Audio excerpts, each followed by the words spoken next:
resumen de este capítulo 30 del libro El conflicto de los siglos, que se titula El origen del mal y del dolor. Lo que se puede decir en cuanto a este capítulo es lo que podemos observar en el transcurso de la historia y lo que actualmente perturba a muchas personas. El no poder comprender el por qué en un mundo donde existe un Dios al cual enseñamos que es un Dios de amor, de principios, un Dios benevolente en el cual se complace en ver bien a sus criaturas. Ellos, en medio de tanta confusión, lo único que ven es a un Dios severo, un Dios que se manifiesta amor, pero permite mucho sufrimiento, permite violencia y permite demasiados desastres y catástrofes. En medio de todas estas tradiciones culturales y religiosas en las que se ha absorbido la humanidad durante el transcurso de la historia, las personas quedan perplejas, sin poder entender cuál es el principio de lo que originó el pecado en el mundo y por qué el ser humano vive subyugado a este terrible sufrimiento. Pero aún así, esta situación les atormenta y no les permite comprender ni escudriñar la palabra de Dios, en la cual podrían llegar a comprender muchas cosas. El Señor nos enseña a través de su palabra y lo amplía en el espíritu de profecía, que desde un principio, antes de la creación de este planeta, ya existía el cielo y otros mundos en el universo. Todo era perfección, todo era armonía, pero el Señor en su creación, en los seres que creó en el cielo, creó a un ser dotado de belleza, inteligencia y totalmente en perfección. Pero este ser, que era admirado por los otros ángeles, todo esto por lo que fue dotado lo llevó a la perversión de su carácter, al orgullo y a la vanagloria. Este ser se quiso sentir más que el propio Dios y en su orgullo y complacencia propia quiso llevarle la contraria a su creador.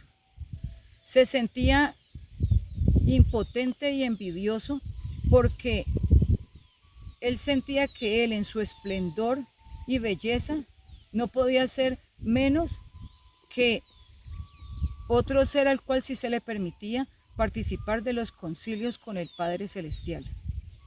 Este otro ser era el Hijo de Dios, nuestro Hacedor y Creador, al que conocemos aquí en la tierra como nuestro Señor Jesucristo.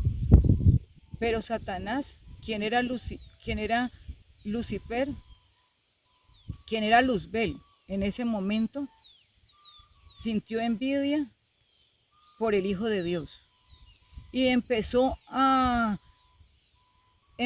formar una controversia tal en el mismo cielo, donde se llevó con él a muchos ángeles que creyeron en él, porque como no conocían el engaño ni la mentira, creyeron en las artimañas del enemigo, el cual les hacía creer que lo que él pretendía hacer al oponerse a la ley de Dios, que en ese momento sí existía en el cielo, era darles mayor libertad, proporcionarles mayor libertad. Pero, mis queridos, la realidad es que muchos piensan que la ley se originó en el Sinaí. La ley es eterna, lo ha sido y siempre lo será. Y el principio de Dios es amor, pero también su fundamento es la ley, la santa ley. Todo esto originó dolor y mucho sufrimiento. El Señor quiso a través de su amor, darle a entender al enemigo que se estaba equivocando, que se retratara de todo ese plan que había formado. Pero él no, aunque podía hacerlo Dios, el poderlo destruir en ese momento por todo lo que había infundido en el ser de aquellos seres santos, el Señor no lo hizo por amor, porque Él no quería que sus criaturas le adorasen y estuvieran siempre fieles a Él por temor. Él quería que lo hicieran por amor. Por esa razón, se llegó a la conclusión de que el enemigo debía de abandonar el cielo.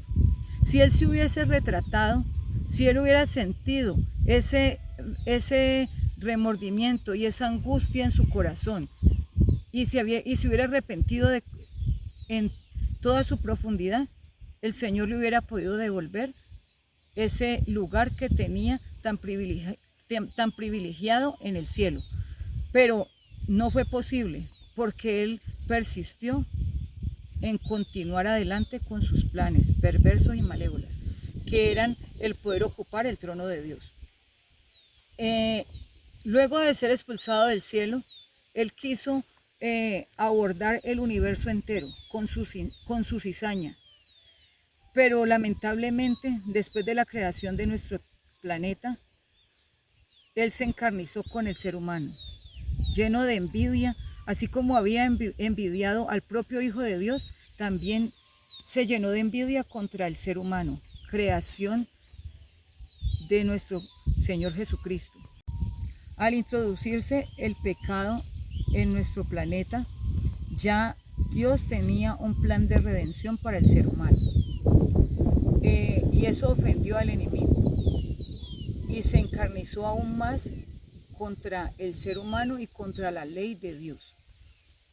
Siempre ha habido un remanente fiel, el cual ha querido guardar y permanecer en obediencia ante esa ley. Ese debe ser nuestro propósito.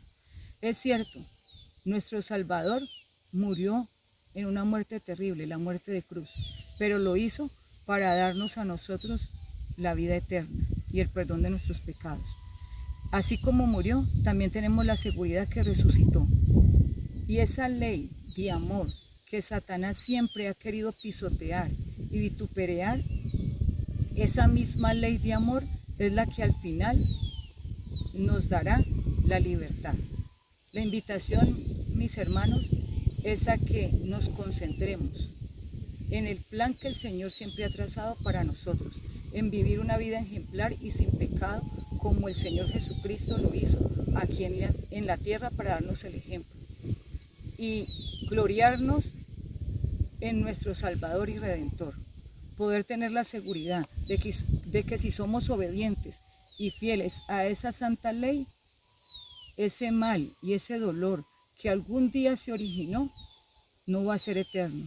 Porque el Señor en Nahum tiene una promesa para nosotros y lo dice: no se levantará la aflicción por segunda vez.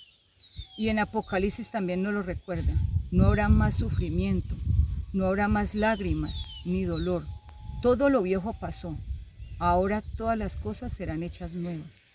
Confiemos en esa promesa, mis hermanos, que el Señor nos ayude, que el Señor nos sostenga y nos ayude a permanecer en ese remanente fiel y verdadero, que guarda de manera obediente y fiel la santa ley de nuestro Dios.